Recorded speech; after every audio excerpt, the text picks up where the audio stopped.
Students, welcome back to the channel. आज है day 3 of understanding your final accounts. हम लोग बेसिक्स कवर कर चुके हैं, हम लोग ट्रेडिंग अकाउंट देख चुके हैं और आज हम ट्रेडिंग अकाउंट से रिलेटेड कुछ क्वेश्चंस देखेंगे जिससे हमें ट्रेडिंग अकाउंट का जो कंसेप्ट है वो अच्छे से समझ में आ जाएगा। इस तरीके के क्वेश्चंस आपके एग्जामिनेशन पर्सपेक्टिव से बहुत ज्यादा जरूरी होते हैं। So let's get started. Question आपके बोर्ड पर शो हो रहा है तो इसका स्क्रीनशॉट ले लीजिए और मैं फॉर्मेट बना रही हूँ अपने ट्रेडिंग अकाउंट का। So it is a T shaped account. ये बन गया मेरा ट्रेडिंग अकाउंट। ओके, ऊपर हम लोग लिखते हैं कंपनी का नाम, trading account, as on date लिखते हैं, राइट। तो ये सारी चीजें आपको याद रखनी है। फॉर्मेट के बहुत मार्क्स होते हैं अकाउंट्स में, तो फॉर्मेट आपको अच्छे से आना चाहिए। This is debit side, this is credit side, right. Trading account में हम लोग क्या करते हैं, इनकम्स और एक्सपेंसेस के अकाउंट्स क्लोज करते हैं। So this is your trading account. सारे बेसिक्स लास्ट 2 क्लासेस में कवर हो चुके हैं तो प्लीज पहले उन्हें देख लीजिए।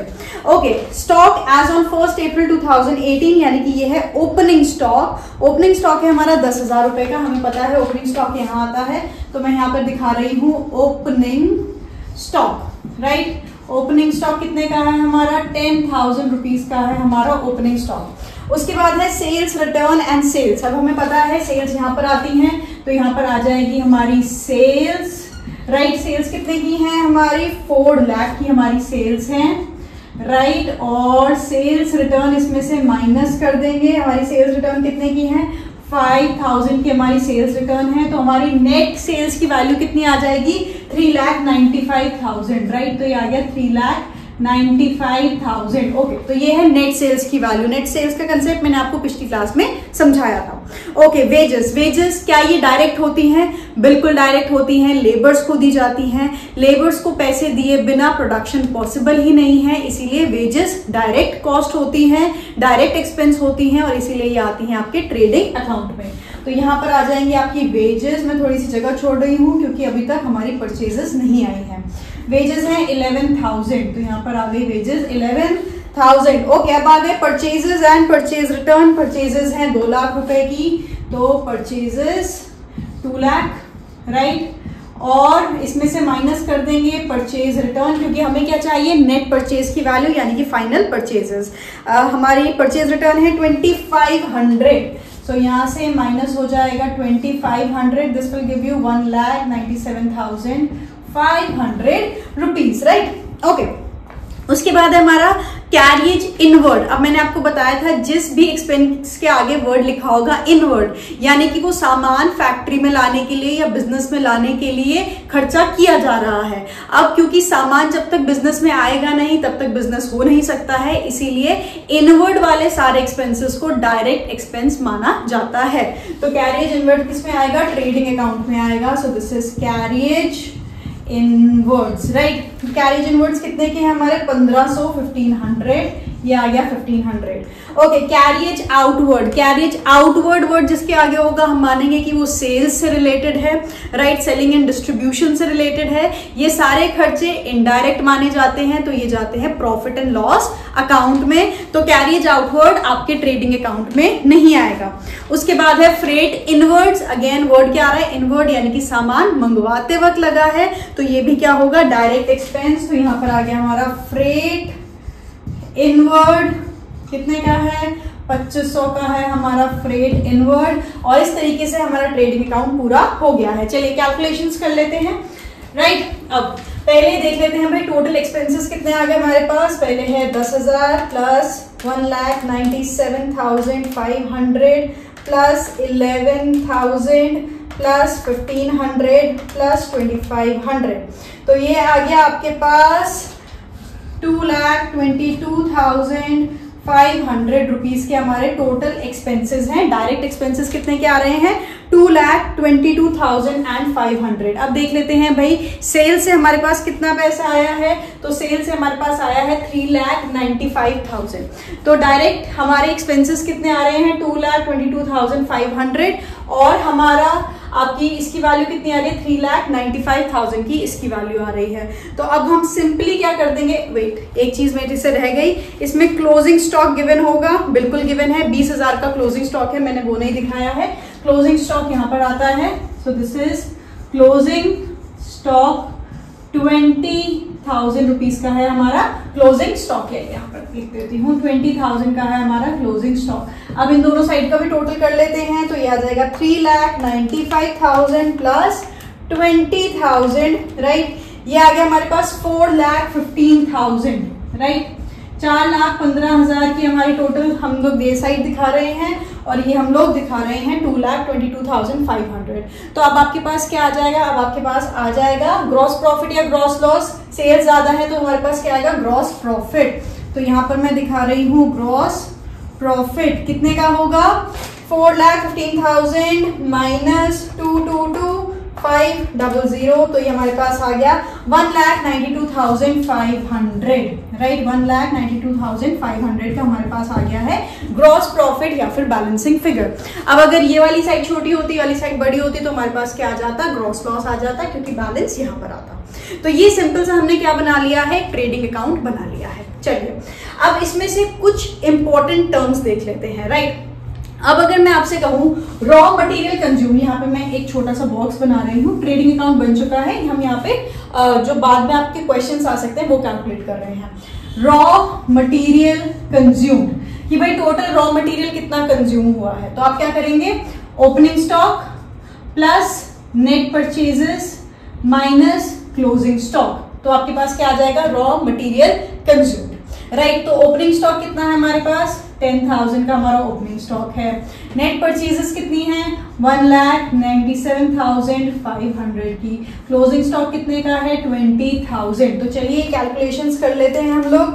10,000 प्लस 1,97,500 माइनस 20,000, ये आ गया हमारे पास 1,87,500 रुपीज। ये क्या है हमारा, रॉ मटेरियल कंज्यूम। तो अगर आपसे क्वेश्चन में पूछा होगा कि भाई रॉ मटेरियल कंज्यूम की वैल्यू बताइए, कितना रॉ मटेरियल कंज्यूम हुआ है, तो पहले का कुछ सामान पड़ा था, ओपनिंग स्टॉक, वो इस्तेमाल किया होगा। फिर कुछ सामान इस साल खरीदा होगा, net purchases, purchase return minus करके। उसके बाद लेकिन वो पूरा सामान इस्तेमाल नहीं हुआ, कुछ बच भी गया, तो उसे हटा देंगे। तो opening stock plus net purchases minus closing stock, ये आ गया आपका रॉ मटेरियल कंज्यूम। अब अगर आपसे कोई पूछेगा भाई आप बताइए cost of goods sold, right, cost of goods sold कितने का हमारा सामान, टोटल कॉस्ट कितनी है उस सामान की जो हमने बेचा है, तो या तो आप क्या करेंगे, रॉ मटेरियल कंज्यूम्ड में और जितने भी आपके डायरेक्ट एक्सपेंसेस हैं उन्हें ऐड कर लेंगे, right, simple. So we have 1,87,500 for raw material consumed और डायरेक्ट एक्सपेंसेस में आ जाएंगे wages, carriage inwards and freight inwards, इन सबको ऐड कर देंगे। तो हमारे पास क्या आ रहा है, 1,87,500 plus 11,000 plus 1,500 plus 2,500, this gives us 2,25,500, right. ये आ गई हमारे पास value cost of goods sold की। दूसरा तरीका क्या है कॉस्ट ऑफ गुड्स सोल्ड का, बहुत सिंपल, हम लोग नेट सेल्स में से, राइट, हमारे पास जितनी भी नेट सेल्स होंगी उसमें से अपने ग्रॉस प्रॉफिट को जब माइनस कर देंगे, राइट, हम लोग अपने ग्रॉस प्रॉफिट को जब हटा देंगे तो हमारे पास क्या बचेगा, cost of goods sold, right. तो चलिए ये भी देख लेते हैं, नेट सेल्स कितनी थी हमारी, 3,95,000 माइनस ग्रॉस प्रॉफिट कितना था, 1,92,500। चलिए इसकी कैलकुलेशंस भी कर लेते हैं, 3,95,000 minus 1,92,500, so this gives us again the same figure, 2,02,500, right, 2,500, okay. दोनों वैल्यूज आप देखेंगे सेम आएंगी। तो इस तरीके से अगर आपके क्वेश्चन में कोई भी फिगर गिवन हो, जैसे नेट सेल्स गिवन है, ग्रॉस प्रॉफिट गिवन है, तो कॉस्ट ऑफ गुड्स सोल्ड का फॉर्मूला क्या हो जाएगा, net sales minus gross profit. अब ऐसा क्यों हो रहा है, नेट सेल्स मतलब इतने का आपने सामान बेचा है, उसमें से जब बेटा आप ग्रॉस प्रॉफिट अपना हटा दोगे तो बाकी जो चीजें हैं वो क्या है, डायरेक्ट कॉस्ट ही तो है, राइट। अब अगर मैं आपको सिंपल टर्म्स में समझाऊं तो आप सिंपली क्या कर रहे हैं, आप ले रहे हैं सबसे पहले रॉ मटेरियल कंज्यूम्ड, उसमें ऐड कर रहे हैं आप डायरेक्ट एक्सपेंसेस, राइट। इन दोनों को मिला के हम लोग क्या बोलते हैं, cost of goods sold, right. तो इन दोनों को हम साथ में भी लिख सकते हैं कैसे, cost of goods sold. Cost of goods sold में को जब हम नेट सेल्स में से, मतलब मैं कह रही हूं कि भाई मेरी टोटल सेल्स इतनी थी उसमें से जब मैं cost of goods sold minus कर दूंगी तो जो बचेगा वो क्या होगा, मेरा मुनाफा ही तो होगा, राइट। कि भाई सामान इतने का बेचा और डायरेक्ट खर्चा इतना हुआ तो ग्रॉस प्रॉफिट इतना आ गया। तो ऑब्वियस सी बात है ये फॉर्मूला यहीं से आया है, या तो आप इसे स्टेप्स में दिखा दीजिए या डायरेक्टली दिखा दीजिए। So this is cost of goods sold. Cost of goods sold का फॉर्मूला क्या है, raw material consume plus direct expenses. अब लेट्स से इस क्वेश्चन में ये तीनों चीजें गिवन ही ना होती, राइट ये तीनों चीजें होती ना वेजेस होते, ना कैरिज इनवर्ड होता, ना फ्रेट इनवर्ड होता है, सब कुछ भी ना होता। हमारे पास सिर्फ गिवन होता purchase return, opening stock, closing stock. तो ऐसे केस में कॉस्ट ऑफ गुड्स सोल्ड की वैल्यू क्या आ जाएगी, कॉस्ट ऑफ गुड्स सोल्ड हो जाएंगे भाई net purchases plus opening stock minus closing stock, यानी कि रॉ मटेरियल कंज्यूम्ड और कॉस्ट ऑफ गुड्स सोल्ड एक ही हो जाएंगे अगर डायरेक्ट एक्सपेंसेस और कोई होंगे ही नहीं, जो यूजुअली किस में होता है, जैसे आपका आगे ट्रेडिंग का बिजनेस है, राइट। तो उसमें लेबर इस्तेमाल नहीं हो रहा है, कुछ इस्तेमाल नहीं हो रहा है, हम बस सामान ला रहे हैं उसे आगे बेच रहे हैं, तो हम सिर्फ क्या करेंगे, ओपनिंग स्टॉक लेंगे, उसमें परचेजेस नेट परचेजेस ऐड करेंगे और क्लोजिंग स्टॉक माइनस कर देंगे और वो बन जाएगा हमारा cost of goods sold, right. तो ये कुछ बेसिक चीजें हैं जो आपको ध्यान रखनी है। अगर क्वेश्चन किसी भी तरीके से आए कि भाई दो वैल्यूज गिवन है, एक वैल्यू कैलकुलेट करना है तो आप आसानी से कैलकुलेट कर सकते हैं, टर्म्स आपको याद रखनी है, स्क्रीनशॉट ले लीजिए। कोई क्वेश्चन है तो नीचे कमेंट सेक्शन में लिख दीजिए वीडियो पॉज करके। और अब हम आ रहे हैं सेकंड क्वेश्चन की तरफ। पहले अब इसमें काफी सारे लेजर अकाउंट्स का आपका बैलेंस गिवन है, या जैसे हम ट्रायल बैलेंस भी बोलते हैं, राइट। और लेट्स सी कौन कौन से बैलेंसेस हैं और वो कहाँ कहाँ जाएंगे। सबसे पहले कैपिटल बेटा बैलेंस शीट में जाएगा, राइट। मशीनरी असेट है, बैलेंस शीट में जाएगा। सेल्स 8,20,000, सेल्स कहाँ जाती है, ट्रेडिंग अकाउंट में जाती है। तो यहाँ पर मैं दिखा रही हूँ सेल्स, राइट, 8,20,000 की हमारी सेल्स है। चलिए उसके बाद है परचेजेस भी किस में जाते हैं, ट्रेडिंग अकाउंट में जाते हैं। तो मैं यहाँ पर दिखा रही हूँ परचेजेस। चलिए परचेजेस आ गया, कितनी है परचेजेस, 4 लाख की है आपकी परचेजेस। चलिए यहाँ पर आ गया 4 लाख। नेक्स्ट है सेल्स रिटर्न 10,000 की है, तो सेल्स रिटर्न इसमें से सेल्स में से माइनस हो जाएंगी। कितने की है, 10,000 की है, तो इसमें से माइनस हो जाएंगी। हमारे पास आ जाएगी नेट सेल्स की value 8,10,000 rupees, right. Net sales कितनी आ जाएगी, 8,10,000। Next is opening stock 1 lakh rupees. Opening stock यहाँ पर आएगा, ओपनिंग स्टॉक कितने का है, 1 लाख का, okay. So opening stock is 1 lakh. Next is drawings बेटा अगेन बैलेंस शीट में जाती हैं, कैपिटल में से माइनस हो जाती हैं। वेजेस डायरेक्ट एक्सपेंस है, किसमें जाएगा, ट्रेडिंग अकाउंट में जाएगा। कितने की है वेजेस, 1 लाख। तो यहाँ पे वेजेस आ गई 1 लाख रुपीज की। चलिए नेक्स्ट है कैरिज इनवर्ड वर्ड है तो मतलब डायरेक्ट है, तो ये आ जाएगा 5,000, carriage inward 5,000 rupees, okay. Next is salaries बेटा ऑफिस से एसोसिएटेड होती है, मैनेजमेंट स्टाफ से रिलेटेड होती हैं, तो ये डायरेक्ट नहीं इनडायरेक्ट एक्सपेंस होता है, ये जाती है प्रॉफिट एंड लॉस अकाउंट में।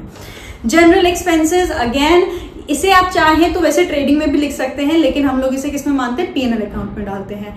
अगर आपको सेफ साइड पे रहना है तो हमेशा जब भी आप ऐसे एक्सपेंसेस लेंगे नीचे स्टार करके जो वर्किंग नोट होते हैं उसके नीचे दिखा दीजिए कि I have considered that general expenses belong to office expenses, right. तो आपने अपनी तरफ से जस्टिफिकेशन दे दी है।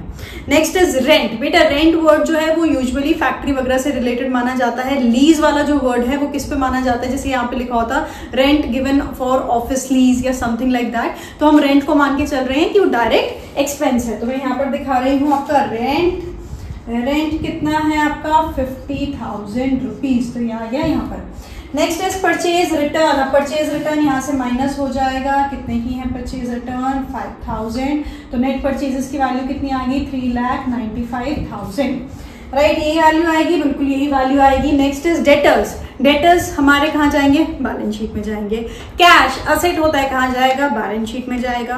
कैरियज आउटवर्ड इनडायरेक्ट एक्सपेंस है, प्रॉफिट एंड लॉस अकाउंट में जाएगा। Advertisement expenses again PNL account क्योंकि ये बेचने से रिलेटेड है। Creditors again balance sheet. और लास्ट में हमें गिवन है closing stock of 2 lakh rupees. Closing stock किसमें जाता है, इसमें जाता है। तो यहां दिखा देते हैं क्लोजिंग स्टॉक कितने का है, 2 लाख रुपीज का है। चलिए भाई बन के तैयार हो गया हमारा, बिल्कुल तैयार हो गया। ये हो जाएगा 8 + 2 10,10,000, राइट। इसका टोटल कितना आ जाएगा हमारा 10,10,000 10,000 रुपीज। चलिए ये तो आ गया हमारे टोटल सेल्स की वैल्यू। अब देख लेते हैं भाई हमारे एक्सपेंस साइड का टोटल क्या आ रहा है। So this is 1 lakh plus 3,95,000 plus again plus 5,000 plus 50,000। So this is 6,50,000। तो इस साइड का टोटल कितना आ रहा है 6,50,000। टोटल एक्सपेंस का टोटल कितना आ रहा है 6,50,000 और ये कितना आ रहा है 10,10,000। ऑब्वियसली बात है क्या है प्रॉफिट है। तो प्रॉफिट कैलकुलेट कर लेते हैं हम लोग। Sorry my bad. 10,10,000 minus 6,50,000 this gives us 3,60,000 right. तो हमारा ये क्या है बैलेंसिंग फिगर है जिसे हम बोलते हैं ग्रॉस प्रॉफिट। कितना आ गया हमारा ग्रॉस प्रॉफिट 3,60,000 राइट। टोटल कितना आ गया 10,10,000 और इस साइड का टोटल कितना आ गया 10,10,000। ओके डन हो गई भाई, बिल्कुल हो गया। ट्रेडिंग अकाउंट बन गया, बिल्कुल बन गया। अब ये क्वेश्चन मैंने क्यों कराया है क्योंकि इसमें मैंने आपको वो एलिमेंट्स भी बताए हैं जो पीएनएल और बैलेंस शीट में जाएंगे। आपके पास जो क्वेश्चन आएगा उसमें तीनों चीजों के बैलेंसेस होंगे, वो जो बैलेंस शीट में जाएंगे, वो जो प्रॉफिट एंड लॉस स्टेटमेंट में जाएंगे और जो ट्रेडिंग अकाउंट में जाएंगे। तो आपको पहले क्या करना है जैसे क्वेश्चन देखेंगे आगे उसको सिंपल लिख लीजिए, ट्रेडिंग या पीएनएल या बैलेंस शीट, कुछ भी मिस आउट नहीं होना चाहिए राइट। अब फटाफट से क्वेश्चन नंबर 3 देख लेते हैं और उसके बाद अपनी क्लास को वाइंड अप कर देंगे। क्वेश्चन में हमें डायरेक्टली कुछ वैल्यूज निकालनी है तो देख लेते हैं। ओपनिंग स्टॉक है 12,000 का, ठीक है, मैं यहाँ पे वैल्यूज लिख रही हूँ। ओपनिंग स्टॉक है 12,000 का। चलिए नेक्स्ट है क्लोजिंग स्टॉक। क्लोजिंग स्टॉक है आपका 8,000 का। ओके, आपका परचेजेस हैं 20,000 की। अब सेल्स हैं कितने की 45,000 की। और हमारा सैलरीज एंड वेजेस हैं 3,000 के। मैं यहाँ पूरा लिख देती हूँ सैलरीज एंड वेजेस। अब अगर मैं आपसे कहूँ कि भाई इसका ट्रेडिंग अकाउंट बनाना होगा तो बहुत सिंपल था, ये रहा राइट। ट्रेडिंग अकाउंट में सबसे पहले क्या जाएगा ओपनिंग स्टॉक। ओपनिंग स्टॉक कितना आ जाएगा 12,000 राइट। उसके बाद परचेजेस ऐड हो जाएंगे। अब यहाँ पर परचेज रिटर्न हो रहा कुछ नहीं गिवन है तो हम परचेजेस को ही नेट परचेजेस मानेंगे। तो मैं यहाँ पे फाइनल वैल्यू लिख रही हूँ 20,000। यहाँ आ जाएगी सेल्स की वैल्यू। अब सेल्स रिटर्न गिवन नहीं है तो इसी को हम नेट सेल्स मानेंगे। So this is 45,000। और क्लोजिंग स्टॉक कितने का है हमारा 8,000 का। और कोई फिगर्स गिवन है यहाँ पे गिवन है क्या है सैलरीज एंड वेजेस। पहले कौन सा वर्ड यूज हो रहा है सैलरीज, तो मतलब हम इसे क्या मानेंगे इनडायरेक्ट एक्सपेंस। ये जाएगा प्रॉफिट एंड लॉस अकाउंट में, ये ट्रेडिंग में नहीं जाएगा। इसका कंसेप्ट मैंने फर्स्ट क्लास में और सेकंड क्लास में समझाया था, तो पहले वो वाली वीडियोस देख लीजिए अगर आपको ये समझ में नहीं आया है तो। अब इसका टोटल कितना आ गया 32,000 आ गया। इस साइड का टोटल भी देख लेते हैं कितना आ जाएगा 45,000 प्लस 8,000, ये आ गया 53,000 राइट। तो ग्रॉस प्रॉफिट कितना आ जाएगा 53,000 माइनस 32,000, हमारे पास आ गया 21,000 का gross profit right. Gross profit कितने का आ गया हमारे पास 21,000 का आ गया है ग्रॉस प्रॉफिट। अब अगर हमें कैलकुलेट करना होता बिना ट्रेडिंग अकाउंट बनाए राइट, और सबसे पहले हम क्या कैलकुलेट करते हैं रॉ मटेरियल कंज्यूम्ड। कितना रॉ मटेरियल कंज्यूम हुआ होगा ओपनिंग स्टॉक यानी कि 12,000 प्लस परचेजेस कितनी है 20,000 माइनस क्लोजिंग स्टॉक कितना है 8,000। चलिए कैलकुलेशंस कर लेते हैं। This is 12,000 plus 20,000 minus 8,000, this gives you 24,000। कितना आ गया 24,000 आ गया है आपका रॉ मटेरियल कंज्यूम्ड। अब और कोई डायरेक्ट एक्सपेंसेस गिवन है नहीं गिवन है, तो कॉस्ट ऑफ गुड्स सोल्ड भी कितना आ जाएगा 24,000 राइट। अब अगर आपको ग्रॉस प्रॉफिट निकालना होगा तो ग्रॉस प्रॉफिट का फॉर्मूला क्या होता है net sales minus cost of goods sold. Net sales कितनी थी हमारी 45,000 माइनस 24,000। चलिए कैलकुलेट कर ले, बिल्कुल कर लेते हैं 45,000 माइनस 24,000, दिस गिव्स यू 21,000 आ गया, बिल्कुल आ गया 21,000।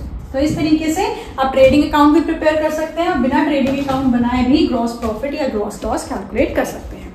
तो हमने बहुत सारे वेरिएशंस देख लिए क्वेश्चंस के। ऑब्वियसली बात है बहुत सारी चीज़ें अभी भी अनकवर्ड होंगी क्योंकि हम वीडियोस में समझ रहे हैं, लाइव क्लास तो है नहीं, राइट। तो हम इसे लाइव क्लास बना सकते हैं अगर आप एंगेजमेंट दिखाएंगे, तो मैं हर वीक आपकी लाइव क्लासेस भी लूंगी, that is my promise to you, right. But you have to bring a good number to the live classes so that it's interactive and it is fruitful for all of us, right? So show some engagement, share it with your friends if you like it, like, share, subscribe and keep watching, and I'll be back with lecture number 4 जिसमें हम discuss करेंगे profit and loss statement and balance sheet. So until next time.